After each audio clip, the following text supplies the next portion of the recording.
researcher, my experience is that many open access journals publish inferior material. My best material, I prefer to send that to a high impact journal.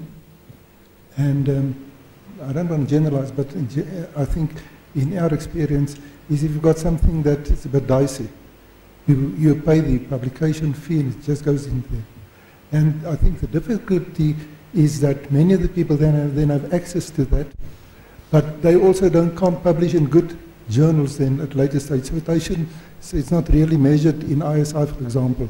But to me, the win-win situation seems to be the green situation.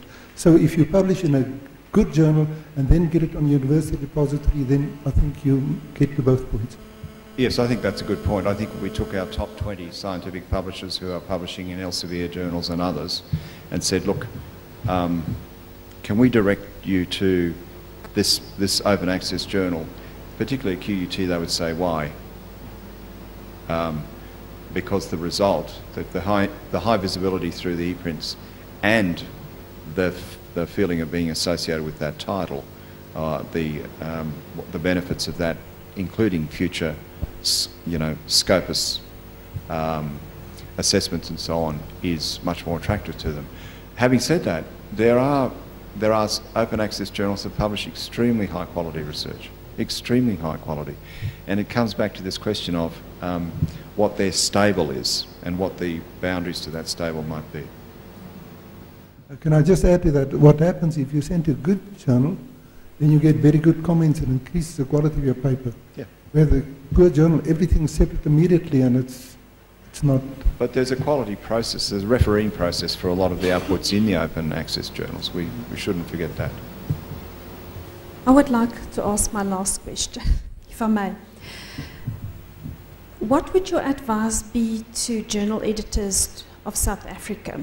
We are being considered by commercial markets as being developing countries with a number of journals sort of unexploited by commercial publishers. And we hear more and more commercial publishers approaching journals within developing countries. And normally it's the most oldest, the journals with the more prestigious stature in the research society of that particular country, which they approach to go commercial under a stable of a commercial publisher. What is your advice to editors of that caliber? I'm going to be very careful here. Despite my involvement with CSIRO in Australia, I don't have a wide experience of journal editing.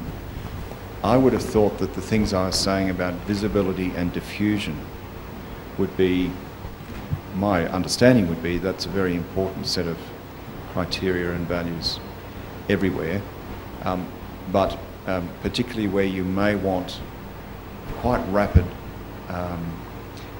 innovation and access to knowledge unhindered by price. So it seems to me that any negotiation with a commercial publisher must have a fairly clear and strongly stated preference for the way that that future content will be accessible to communities and groups that can't pay. And I'm not talking about a differential subscription price. That is not what I'm talking about.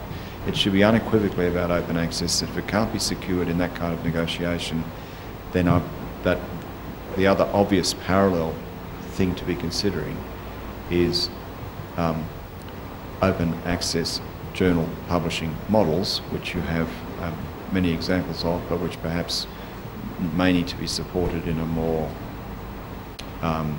specific way as an item of policy. Last chance, any more questions from the floor? Thanks, Susan. Yes, I've got a final question for you, Professor. Can you please tell me how many staff members do you have in your repository, those that manage this particular mandate at QUT? To start it off, I gave some additional funds to set up the technology and to have one of the members of staff exclusively in the role of discussing with researchers the mandate. That was one person. However, that one person has been assisted from time to time by others if there's volume of work. One thing I would like to add, though, we've recently put another person in that group, not because of a need to accelerate that process, but because there's another set of issues arising for the university about research data management. We have a policy which is that we need a much more organised approach to data management and its curation, both in terms of complying with responsible research conduct in our own institutional policy, and also because this is now a national, well, it's an international concern, but it's a national concern in the sense that the government has recognised it. We may be looking at a future where academic staff need considerable assistance with that area of work as it develops. So what I see is a growth in effort, but not based just on the article level output, but based on some other things that we will be building as part of our response to that issue. And I might just make the comment, the data sets and their management are becoming a very large issue, not just because of the generation of them anyway, and not just because new ways of doing research generate them in quantity that we haven't seen before, but because we are moving to a world where the reuse and the mining, the text mining and data mining of previous work will become more and more significant. And so thinking about that future obliges on us a current set of responsibilities that we are only just beginning to describe.